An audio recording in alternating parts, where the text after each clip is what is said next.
نحمده ونستعينه ونستغفره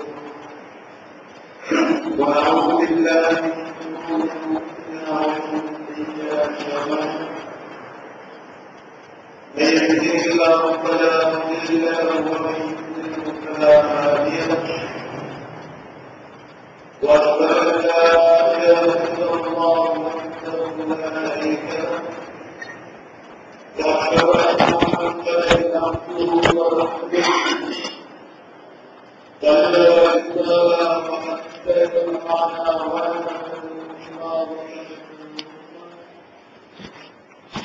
وجاهد في سبيل الله وجهاده والصلاة والسلام على نبينا ورسولنا وقائدنا وقدوتنا محمد المصطفى صلى الله عليه وسلم وعلى آله وأصحابه والطيبين والطاهرين أجمعين ومن تبعهم بإحسان إلى يوم الدين أما بعد فيا عباد الله أوصيكم وإياي أولا بتقوى الله يا أيها الناس اتقوا ربكم الذي خلقكم من نفس واحدة وخلق منها زوجها وبث منهما رجالا كثيرا ونساء واتقوا الله الذي تساءلون به والأرحام إن الله كان عليكم رقيبا يا أيها الذين آمنوا اتقوا الله وقولوا قولا سديدا يصلح لكم أعمالكم ويغفر لكم ذنوبكم ومن يطع الله ورسوله فقد فاز فوزا عظيما يقول الله تعالى في القرآن الكريم قال أعوذ بالله من الشيطان الرجيم بسم الله الرحمن الرحيم يا أيها الذين آمنوا قوا أنفسكم وأهليكم نارا وقودها الناس والحجارة صدق الله العظيم அளவற்ற அருளாளன் நிகழ்காலத்தை அன்பாளனாகிய எல்லாவற்ற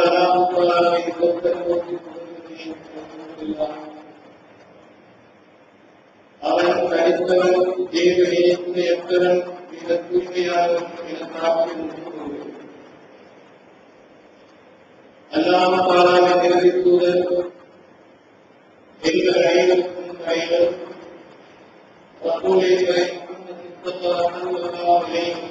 அவர்கள் மீதிலும்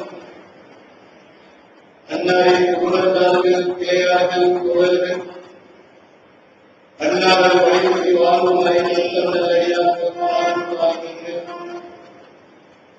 அதே அடிப்படைகளை பின்பற்றி வாழ்ந்து கொண்டிருக்கின்ற இன்ஷா அல்லாஹ் கிடைக்கும் வரைக்கும்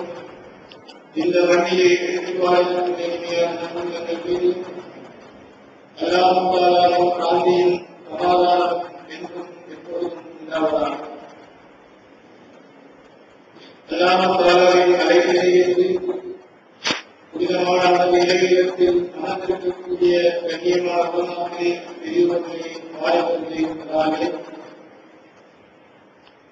அல்லாஹ் எங்களது வாழ்வில் எடுத்து நடத்தப்பட்ட விடயத்தையெல்லாம் எடுத்துவாருமாறும் அந்த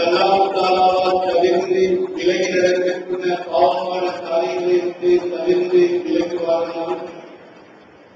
அடியை நான் எனக்கு அப்பால் உங்களுக்கும் மத்தியற்கான அன்பானத்தை செய்கின்றேன் தப்பாவை கொண்டும் படிக்கின்றேன்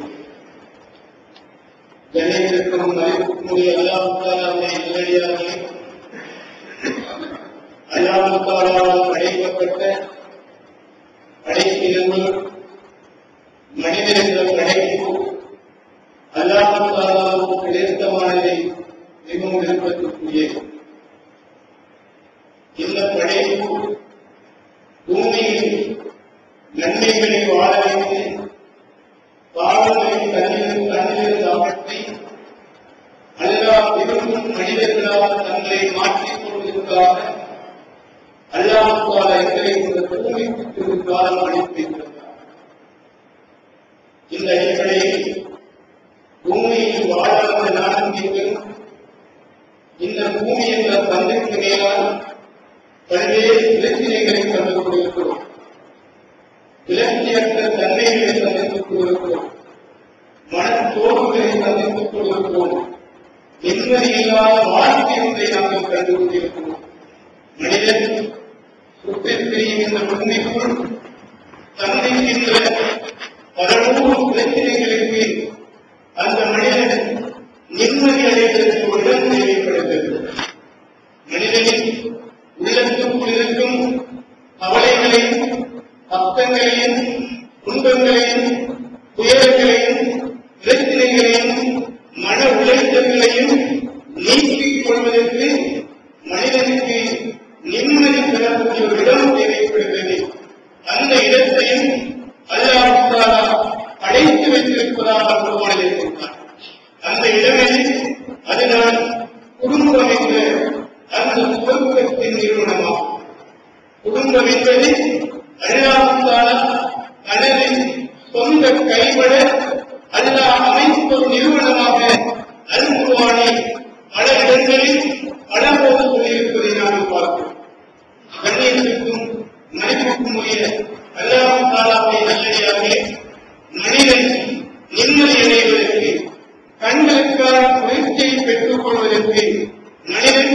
சந்தோஷத்தை பெற்றுக் கொள்வதற்கு ராமத்தை அடைத்துக் கொள்வதற்கு பூமியில் சந்திக்கின்ற பிரச்சனைகளின் பொழுது அந்த மனிதன் உள்ளம் நிம்மதி அடைவதற்குரிய இடமாக நாங்கள் குடும்பம் என்ற அந்த பாடசாலையை அமைத்து வைத்திருக்கிறோம். அந்த குடும்பம் மனிதர்களால் வாழ வைக்கப்பட வேண்டும். அந்த குடும்பத்தினால் அல்லாஹ் தஆலா எதிர்பார்க்கும் நன்மைகள் சமூகத்துக்கும் நாட்டுக்கும் கொடுக்கப்பட வேண்டும் என்பதை அல்லாஹ் தஆலா அல் குர்ஆனில் மிகத் தெளிவாக சொல்லி காட்டினார். கண்ணியத்துக்கும் மதிப்புக்கும் உரிய அல்லாஹ் தஆலாவுடைய நல்லடியார்களே, மனிதன் நிம்மதி என்ற ஒரு பெரிய சொத்தை இன்று இழந்திருப்பதை நாம் பார்க்கிறோம். நபி ஆதம்